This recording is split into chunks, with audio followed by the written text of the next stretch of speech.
Boa noite. Boa noite a você da internet. Que bom mais uma vez tê-lo conosco.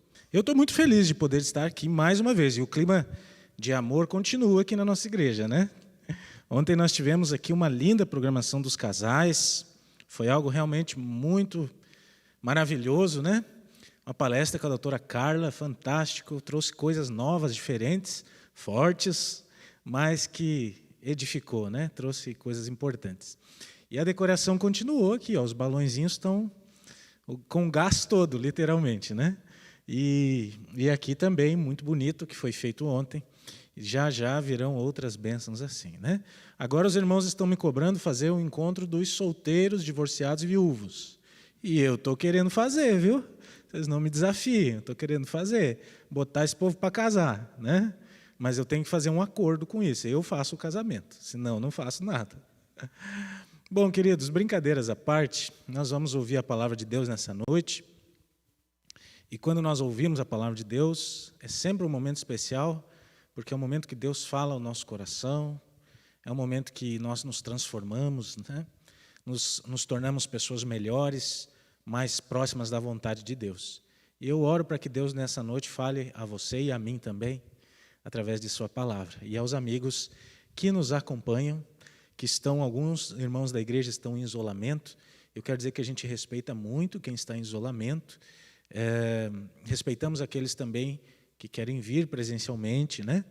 E mantendo os cuidados pessoais aqui na nossa igreja, como máscara, gel. Então a gente trabalhou muito aqui para levar esse evangelho até você da internet, porque investimos bastante. E a nossa igreja hoje é uma das igrejas que tem uma comunicação através da internet extremamente de boa qualidade, né? Extremamente boa, uma equipe muito boa que trabalha aqui nessa igreja. Então, louvado seja Deus pela sua presença também. Muito bem, pessoal, vamos abrir a Bíblia? Pega a sua Bíblia aí. Vamos estudar alguns textos da Bíblia hoje. E eu quero começar aqui, antes de abrir, melhor, pode ficar com a Bíblia na mão, mas eu vou fazer uma pergunta. Que critérios você usou para escolher sua esposa ou seu esposo aí? O que você viu nele ou nela que você achou importante? Ou, digamos assim, vamos ser justos com todos, né? Quando você vai escolher, por exemplo, um candidato à política, nós aqui na igreja somos apolíticos, né? Na verdade, nós não somos apolíticos, deixa eu explicar isso aí. Nós somos apartidários, então nós não temos partido, né? Nosso partido é a Pátria Celestial. Mas a política, ela existe, né? Estamos em tempo de política. Que critérios você usa para escolher, por exemplo, um político? Ou para escolher alguém que vai trabalhar com você? Que critérios você usa? Sabe que nós, seres humanos, nós somos extremamente avaliativos, né? Nós avaliamos a pessoa que vai estar ao nosso lado, a pessoa que nós vamos seguir, o pastor da minha igreja, a esposa que eu vou escolher, a namorada, o amigo. Nós estamos sempre avaliando as características das pessoas. E nós as escolhemos por alguma razão, né? Então, por que razão você escolheu? Quem você escolheu? Por que razão o irmão Romildo, que está casado há 55 anos, escolheu a irmã Romilda? Agora, um casal que tem um nome assim, já está escolhido por Deus, né? Romildo e Romilda. E por que razão a irmã Romilda escolheu o irmão Romildo? Só eles sabem. Um dia eles vêm contar para nós aqui. Mas eu sei por que razão eu escolhi minha esposa. Eu vou contar para vocês aqui. Além da beleza, além de todo... Ela está me olhando aqui, que ela está com medo do que eu vou falar aqui. Mas além da beleza, além de muitas qualidades que eu teria que passar muito tempo falando aqui, eu escolhi ela pelo caráter dela, caráter forte. Muitas coisas me mostraram isso. Uma delas é que quando eu era solteiro, jovem, minha esposa, às vezes a gente tinha amigos assim, né, que tinham um carro, e a minha esposa, ela escolhia andar comigo de ônibus, quando ela poderia andar de carro, né? E a gente era feliz, né? Pegávamos na mão do outro, e eu comecei a ver que ela era uma pessoa diferente, especial, tinha um caráter, uma força muito grande, e ali eu escolhi ela e ela me escolheu, não sei porquê, né? Tomara que um dia ela me conte. Mas a gente escolhe as pessoas por qualidades, por características. E eu queria perguntar a você, assim, agora, por que você escolheu Jesus? Ou será que foi ele que te escolheu? Mas você também escolheu ele, né? Porque Jesus ele nos dá a oportunidade de dizermos não. Essa é uma das coisas mais lindas do Evangelho. Jesus, como Deus, ele poderia simplesmente dizer assim, todos vocês vão me aceitar, e acabou. E ele tirava o livre-arbítrio e deu, você ia escolher Jesus. Porque ele disse que seria assim, e quando a palavra de Deus fala, nada mais contraria. Mas não. Não, Jesus ele não fez isso. Sabe o que ele fez? Jesus nos deu o livre-arbítrio para nós o escolhermos. Então, o Evangelho, a palavra de Jesus, ela é algo que você pode aceitar ou rejeitar. Você não é obrigado. Mas você, eu imagino que todos que estão aqui, de alguma forma escolheram Jesus. Por que você escolheu? O que te levou? Você conhece ele de verdade? Você conhece Jesus assim de verdade? Quem ele é? Quais são as suas características, suas qualidades? Será que ele tem defeitos? Defeitos não tem, já adianto para você. Mas quem é esse Jesus? Porque Jesus ele é um personagem intrigante, irmãos. Vocês já pararam para pensar que Jesus viveu há cerca de 2000 anos e até hoje ele tem o maior exército de todos os tempos, em todas as eras, nenhum general teve tantos soldados que lutam por ele, e ele nem está mais aqui. E ainda assim ele tem um exército de milhões, de bilhões de pessoas. Quem é Jesus? Quem é esse personagem histórico tão intrigante? Essa foi uma questão que incomodou, inclusive, os discípulos de Jesus, né? Eu quero convidar você a abrir um texto da Bíblia onde eu vou mostrar isso para você. Deixa eu encontrar aqui meus apontamentos, que eu anoto os textos que eu preciso ler. Então veja, por exemplo, Marcos 4:41. Abra a Bíblia aí. Você que está em casa. Deixa de preguiça aí, pessoal. Vocês em casa, cadê a Bíblia na mão? Bíblia na mão, caneta na mão, para você anotar os textos aí. Então abre a Bíblia, Marcos capítulo 4, Evangelho de Marcos, no capítulo 4, no versículo 41.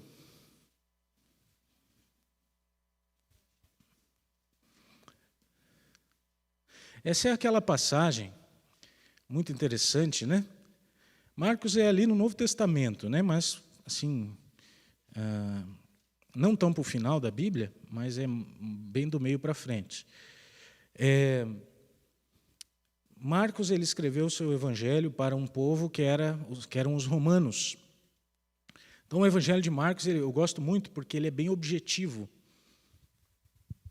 Ele não fica multiplicando palavras. Eu gosto de ler o Evangelho de Marcos, por isso que ele é menorzinho, né?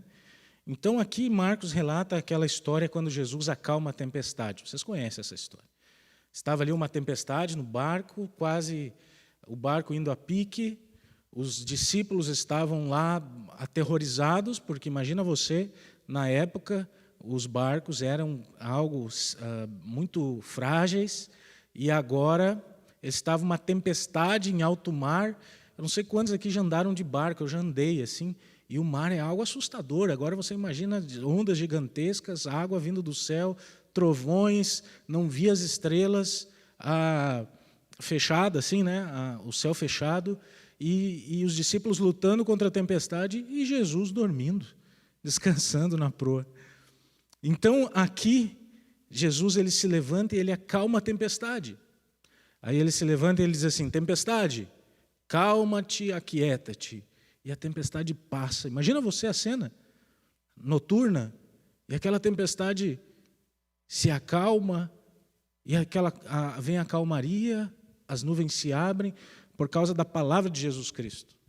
E aí no versículo 41 diz assim: e eles, possuídos de grande temor, diziam uns aos outros: quem é esse que até o vento e o mar lhe obedecem? Então vocês estão percebendo aqui que Jesus ele é um personagem que ele desperta curiosidades. Quem é ele? Porque ao mesmo tempo que ele está conosco, ao nosso lado, dormindo conosco, comendo conosco, rindo das nossas piadas, ele consegue acalmar uma tempestade. E esse Jesus aí? Que personagem é esse? O que ele faz na terra? Ele é da terra? Ele é do céu? De onde que ele é? Essas perguntas intrigavam os discípulos. E quando nós descobrimos quem é Jesus, segui-lo faz muito mais sentido. Enquanto você não entende quem é Jesus, você segue ele, mas não completamente. Quando você descobre quem ele é, aí então segui-lo faz muito mais sentido. E os discípulos aqui ficaram atônitos, né, com essa situação de Jesus acalmar a tempestade.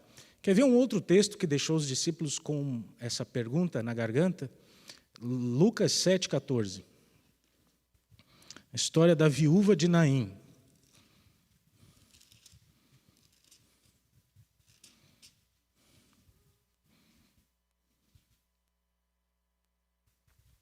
Naim era uma cidadezinha, de nada. Se tivesse uma campanha política, nenhum político ia perder tempo indo a Naim. Era uma cidadezinha de nada. E Jesus andava por ali. Então Jesus viu uma pessoa, um filho, né, que estava ali sendo sepultado, deixando uma mãe viúva, né? Uma grande multidão também acompanhava ali Jesus. E o Senhor se compadeceu dessa mulher, e ele disse assim: mulher, não chore. E no versículo 14 diz assim: chegando-se, tocou a esquife e, preparando os que conduziam, disse: jovem, eu te mando, levanta-te. Sentou-se o que estivera morto e passou a falar. E Jesus o restituiu à sua mãe. Todos ficaram possuídos de temor e glorificavam a Deus, dizendo: grande profeta se levantou entre nós, e Deus visitou o seu povo. Vocês já pensaram nisso? Num velório, num sepultamento, o menino já morto, todo mundo chorando, e chega alguém e diz assim: jovem, levanta-te. Tem uma exclamação ali, deve ter sido forte, um brado forte, né? Então, o jovem fica sentado, o morto fica sentado e começa a falar. E aí o morto começa a falar e a mãe fica feliz e as pessoas atônitas. Quem é esse homem? Quem é esse homem que caminha empoeirando os pés com a poeira da Galileia, mas que tem o poder de desafiar a sepultura? Quem é esse homem? Quem é Jesus? Por que você o segue? Esse é o título do sermão. Por que você o segue? Por que você da internet está aí? Por que você o segue? Quem é esse homem? Um contraste entre simplicidade e um poder extraordinário. Sabe, queridos, na Bíblia existem muitas explicações sobre quem é Jesus. Mas há uma que eu mais gosto, e eu quero compartilhar com vocês, que está no livro de João, no capítulo 1, no versículo 1. Evangelho de São João, capítulo 1, versículo 1.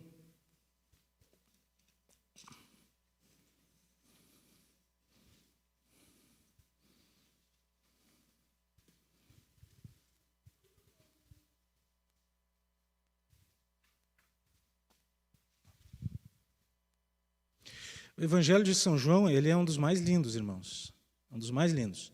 Porque é o Evangelho que contém as palavras de Cristo, muito mais do que os outros, né?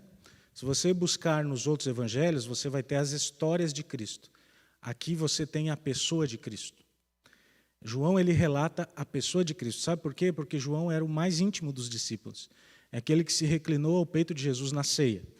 E aqui João, ele fala sobre Jesus Cristo de uma maneira extraordinária, como nenhum outro. João aqui, nós estudamos esse texto, inclusive na lição da Escola Sabatina, por isso que você tem que estudar a lição é maravilhosa. João 1, verso 1 diz assim: no princípio era o quê? O verbo. Essa palavra verbo não é boa para nós, ela não está bem traduzida.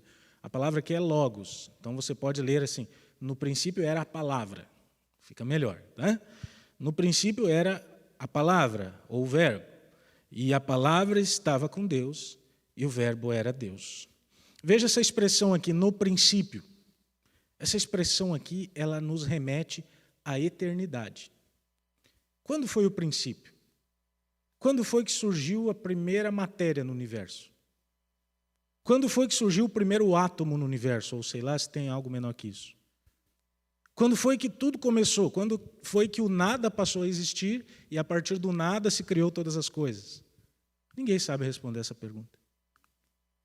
Ninguém sabe responder.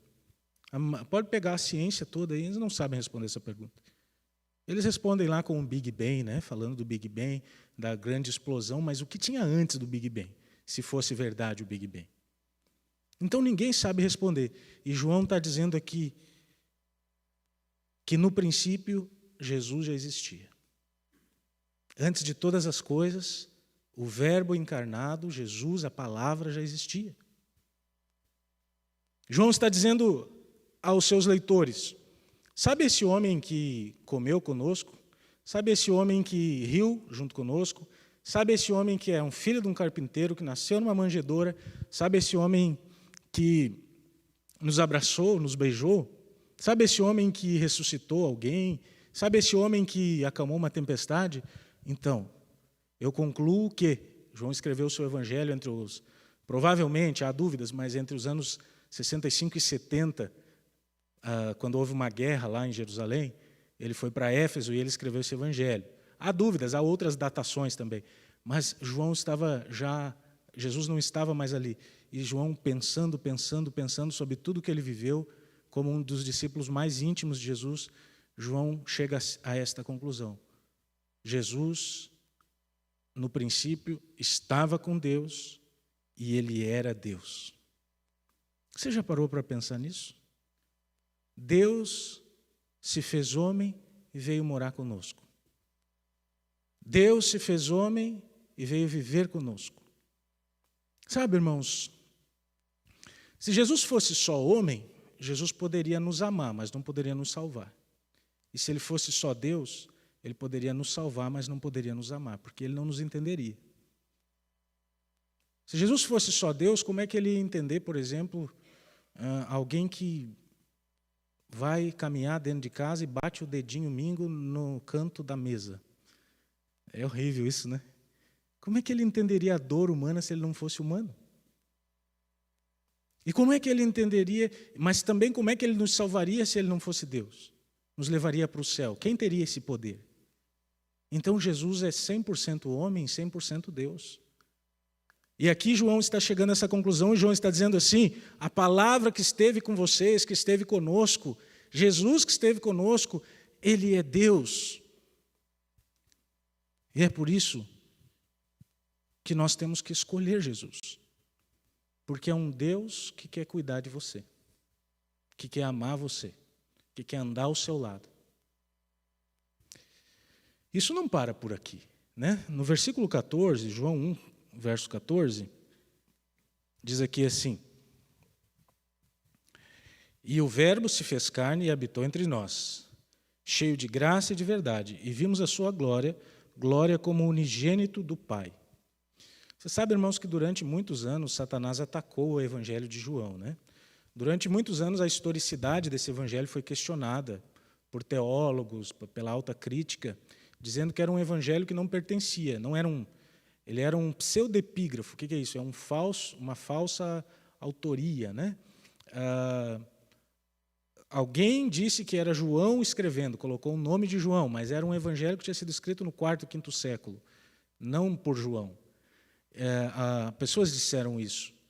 Agora, Deus mostrou que esse evangelho é um evangelho original quando um fragmento dele, um papiro P52, pesquisem sobre isso, um papiro foi encontrado que remonta ao ano 100 a 120 depois de Cristo. Então esse evangelho foi muito atacado, sabe por quê? Porque ele revela Jesus Cristo como um Deus que existe desde a eternidade, mas que veio habitar entre nós. Se fez carne, se fez humano e veio habitar entre nós. E é por isso, queridos, que nós precisamos escolher Jesus. Seguir Jesus. Porque Jesus, ele é o único que pode nos salvar. E ele é o único que pode nos entender. Ele é o único que entende você quando você está vivendo uma luta muito grande na sua família, porque ele viveu lutas. Ele é o único que entende você quando você está passando por depressão, porque ele também ficou deprimido. Mas ele também é o único que entende você muito profundamente, porque foi ele quem permitiu que você nascesse e te conhece desde o ventre da sua mãe. Você entende como Jesus é um personagem complexo, até paradoxal, porque ao mesmo tempo que ele é extremamente simples, foi ele quem permitiu que você nascesse e Ele sabe cada fio de cabelo que cai da sua cabeça. Por isso que a vida só é segura com Jesus. A vida sem Jesus é aterrorizante. Mas a vida com Jesus, você pode cantar aquele belo hino, né? Aquela bela canção. Que segurança sou de Jesus. Porque Ele tem cuidado de nós. Como é que você vai viver a sua vida sem Jesus? Como é que você vai viver sem seguir Jesus? É impossível. É desgastante, é aterrorizante. Então, irmãos, nós temos que seguir Jesus porque Ele é Deus, mas também porque Ele é homem, porque Ele se fez ser humano e nos entende e nos ajuda e é o nosso advogado. Mais um pouquinho, antes de terminarmos. Depois de muitos anos, primeiro João escreveu o Evangelho de João, depois ele escreveu o Apocalipse, né? João é o autor dessas duas cartas, do Evangelho de João, do Apocalipse e das cartas de João também. E quando João escreveu o Apocalipse, falou também coisas muito interessantes sobre Jesus. Querem ver? Apocalipse 1.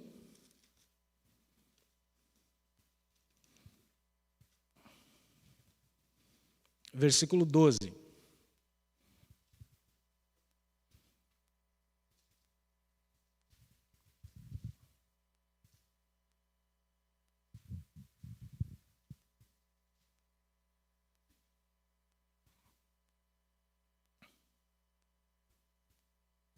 Apocalipse 1, versículo 12. O texto diz assim: Voltei-me para ver quem falava comigo. E voltando, vi 7 candeeiros de ouro, e no meio dos candeeiros um semelhante ao filho do homem, com vestes de talares e cingido, à altura do peito, com uma cinta de ouro.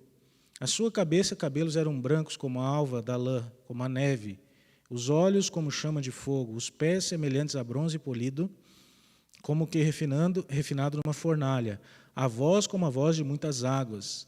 Tinha na mão direita as 7 estrelas, e da sua boca saía uma espada afiada de 2 gumes, o seu rosto brilhava como o sol na sua força. Quando vi, caí aos seus pés como morto. Porém, ele se pôs a mão direita sobre mim, dizendo: Não temas, eu sou o primeiro e o último. Aquele que vive, estive morto, mas eis que estou vivo pelos séculos dos séculos, e tenho as chaves da morte e do inferno. João viveu com Jesus, a primeira fase, João viveu com Jesus. Era o discípulo mais íntimo de Jesus. A segunda fase, quando ele escreveu o Evangelho, ele chegou à conclusão que Jesus era o Deus pelo qual todas as coisas se criaram, e que esse Deus se fez homem, e se humilhou e morreu na cruz. Mas agora Jesus reaparece para João. E vocês perceberam como Jesus reapareceu? No meio do santuário, lá no lugar santo, no céu, Jesus aparece no meio dos candeeiros, e as características de Jesus aqui não eram mais daquele carpinteiro que João conhecia. Mas Jesus aparece com pés semelhantes ao bronze polido. A voz era como a voz de muitas águas. Você já foi numa cachoeira assim que a água cai violentamente? A voz de Jesus era diferente, a sua boca saiu uma espada afiada. E João viu uma imagem tão forte de Jesus, e o contraste com o carpinteiro foi tão grande, com aquele homem empoeirado. Nem sempre, acredito que havia em Jesus o melhor perfume, porque ele caminhava para caramba. Então, agora João vê Jesus nessa posição de filho de Deus, diante do santuário como intercessor. João quase cai morto, irmãos. Porque ele vê Jesus como realmente Jesus é e está agora, como nosso sumo sacerdote no santuário do céu. E João cai como se estivesse morto diante de Jesus. E agora esse Jesus, ele começa a revelar coisas para João. Jesus começa a mostrar para João, por exemplo, as 7 igrejas do Apocalipse. Cada igreja representa o quê, irmãos? Uma fase, não é? Uma fase da história. Uma fase da igreja cristã. Então João, ele começa a ver a igreja. A primeira igreja de Éfeso, uma igreja boa, mas que tinha deixado o primeiro amor. E por aí vai, não vou falar todas elas. até chegar em Laodiceia. João vê toda a história da igreja cristã. Jesus começa a mostrar para João, porque nessa altura aqui, João era o último dos apóstolos vivo. A igreja estava sendo perseguida, a igreja estava sendo dizimada, morta, os cristãos jogados nos coliseus. E João olhava e João provavelmente pensasse assim, o que vai acontecer? O que Jesus vai fazer? Então Jesus começa a mostrar as coisas para ele. E Jesus agora, como Deus, lá no santuário celestial, Jesus ele começa a mostrar para João, por exemplo, o grande conflito que existia entre a igreja e o diabo, né? Se você ler Apocalipse 12, se você ler, você vai ver que você tem aqui uma mulher vestida de sol, com a lua debaixo da cabeça, sendo perseguida pelo dragão, né? Com as cabeças e os chifres ali, e as diademas. E se você seguir lendo, você vai ver aqui no versículo 7, que Jesus mostra para João o porquê isso acontecia. Ele diz assim, houve peleja no céu, Miguel e seus anjos pelejaram contra o dragão, também o dragão contra os seus anjos, todavia não prevaleceram, nem se achou mais no céu o lugar deles. João está relatando o que Jesus mostrava para ele. Jesus mostrou o grande conflito que começou lá no céu, que veio para a terra, onde a igreja estava sendo perseguida, e por que as perseguições à igreja aconteciam. E Jesus começa a mostrar para João toda a história do mundo, tudo aquilo que ia acontecer dos dias dele, João. O livro de Apocalipse foi escrito ali mais ou menos no ano 90, depois de Cristo. João já estava velho, provável que na cidade de Éfeso. João teve as visões em Patmos, mas ele foi para Éfeso, onde escreveu. Há dúvidas sobre essas questões, mas o mais aceito é esse. Então, Jesus começa a mostrar para João tudo o que ia acontecer desde o céu, na terra, na igreja, e ele começa a mostrar. E agora, Jesus mostra para João, sabe o que também, irmãos? Os poderes da terra. Se você ler Apocalipse 13, fala de duas bestas. Não temos o tempo que gostaríamos aqui para ler, mas você pode fazer como lição de casa. Aqui, Jesus mostra para João dois poderes que vão dominar o mundo. O primeiro era um poder religioso. O segundo era um poder religioso, mas também um poder civil, um poder de Estado. E Jesus está dizendo para João assim, João, eu estive com vocês aí na terra, eu sujei meus pés, eu curei, eu ressuscitei mortos, eu fui levado para o céu, e agora, João, eu voltei, eu vou te mostrar tudo o que vai acontecer no mundo. Então Jesus começa a mostrar, e agora Jesus mostra os poderes das trevas, as instituições que sustentam o mal. Sabe o que são as bestas do Apocalipse, irmãos? Sabe o que é Babilônia na Bíblia? São as instituições mundiais que sustentam o mal, que sustentam a obra do mal. Do mesmo jeito que existe também uma instituição que sustenta o Evangelho de Cristo. Que instituição é essa? É só você olhar o capítulo 10 de Apocalipse. É só você olhar. Se você ler o capítulo 10 de Apocalipse, aqui tem a certidão de nascimento da Igreja Adventista do Sétimo Dia. Só você ler. Quer ver? Olha só. Apocalipse 10, verso 9.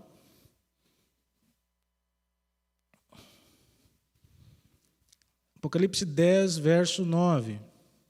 9 e 10. Aqui você tem o seguinte.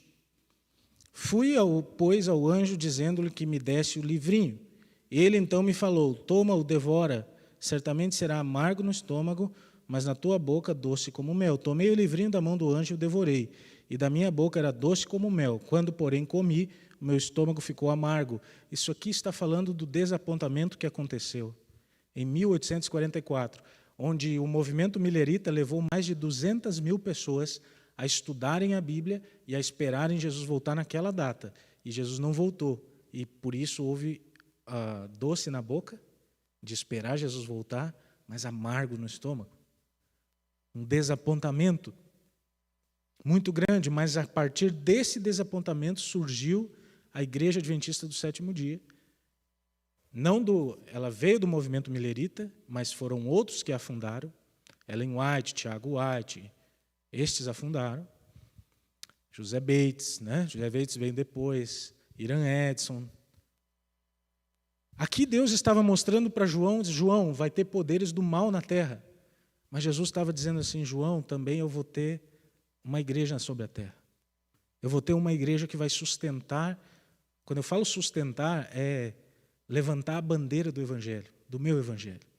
Do mesmo jeito que tem os poderes do mal, que tem as instituições do mal, na igreja também, eu também terei a minha instituição, que vai seguir até o último dia. E sabe, irmãos, depois que João viu tudo isso, Jesus ele conclui, no capítulo 21, com isso terminamos, Apocalipse 21.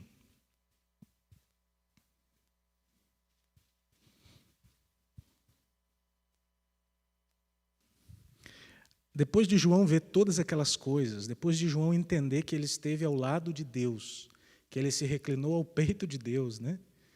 Agora, então, aqui, João vê, no capítulo 21, vi novo céu e nova terra, pois o primeiro céu e a primeira terra passaram, e o mar já não existe.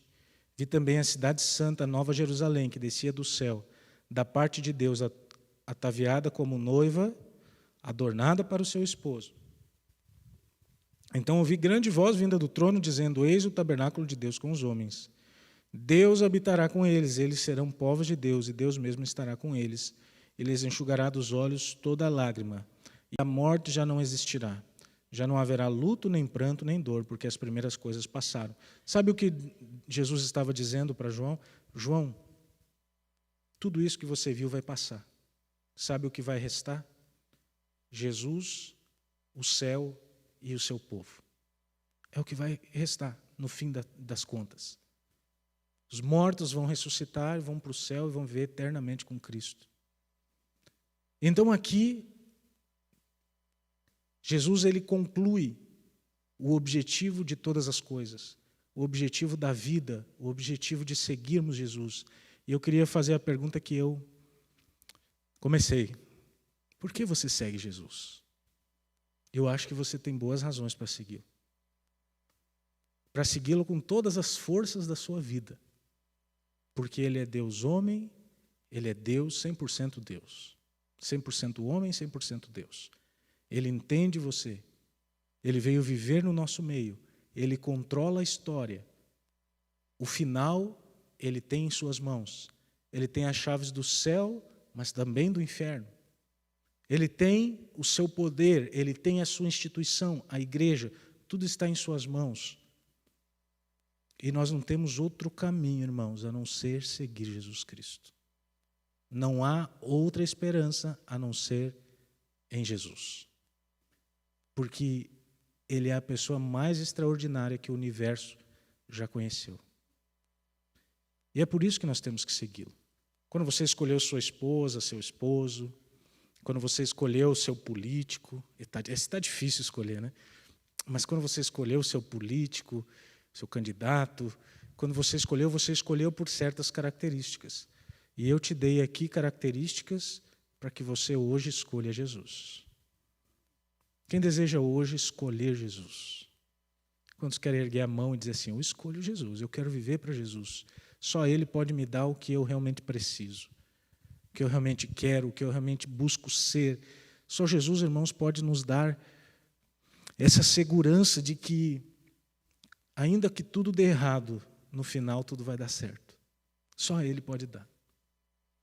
Sabe o seu trabalho, sua profissão, seu negócio? Quando você está com Jesus, você tem muito mais garantias. Se você é fiel a Ele, claro, né? Você tem muito mais garantias, porque você ora todos os dias. Seu casamento também, sua família. Você tem muito mais garantias com Jesus.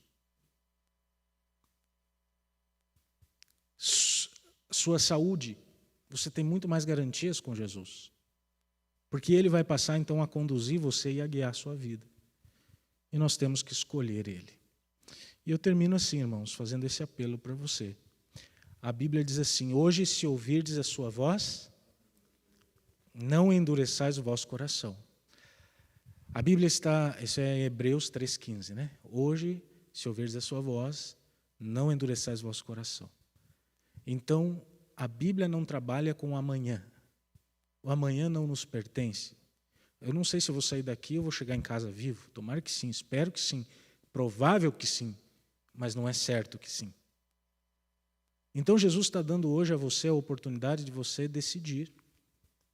E a oportunidade de você dizer assim, eu vou seguir Jesus, aconteça o que acontecer, porque só nele eu tenho segurança. Só nele eu tenho paz, só nele eu tenho vida, só nele eu tenho plenitude. É Ele quem me dá as certezas, é Ele quem me ajuda quando eu passar pelo vale da sombra da morte, é Ele que vai estar do meu lado, e só Jesus pode nos fazer essas promessas. Então que bom que você ergueu a mão, e que bom que você deseja segui-lo. Amém? Eu também quero. Seguindo a Jesus Cristo, né? Sem olhar para trás. Tem um belo hino que fala isso também. É isso, meus queridos. Essa é a palavra de Deus para nós. Essa é a que Deus queria te falar hoje. E a mim também. Que Deus nos abençoe, que nós tenhamos uma boa semana. Que você que está em casa ou em algum lugar nos acompanhando também tenha uma boa semana. E lembre-se das razões que você tem para seguir Jesus Cristo. São inúmeras vezes muito maiores do que qualquer razão para não segui-lo. Então, seja um discípulo, uma discípula, um seguidor de Jesus Cristo. Eu tenho certeza que você não vai se arrepender. Amém? Amém, irmãos? Fique em pé, quero orar por você. E vamos para casa descansar. Teremos com certeza uma semana de atividades. Fechemos os olhos. Nosso Deus, nosso Pai, queremos aqui, Senhor, te louvar grandemente, porque o Senhor Jesus é nosso Deus e nosso amigo ao mesmo tempo. Isto até é estranho para nós. Como um Deus dormiu em uma manjedoura. Como um Deus pôde sentir fome e sede. Aquele que criou todas as coisas. Antes de haver nada, ele já existia. E, Senhor, nós estamos aqui para nos submetermos a Jesus, para escolhermos Jesus, pois o Senhor nos deu essa oportunidade de o escolhermos. E nós decidimos escolher Jesus, porque só nele temos vida, só nele temos paz, só nele, Jesus, temos forças para superar os problemas da vida. Quando doentes, só nele temos esperança, se formos curados por ele, amém. Mas se a cura não vier, ainda assim temos esperança. Só nele temos a esperança além da morte, além da velhice, além da idade, além das rugas, dos problemas que ela traz. Só nele temos esperança da vida eterna. Só ele ressuscitou dentre os mortos como aquele que trouxe a ressurreição como algo ofertado a todos os que creem no seu nome. E só nele nós temos salvação. Por isso queremos segui-lo, Pai. Deixar todo o resto para seguir Jesus. Agradecemos por esse culto, por esta noite. Nos dê uma boa semana. No nome de Cristo oramos. Amém. Amém. Uma boa noite aos irmãos. Deus abençoe grandemente cada um de vocês.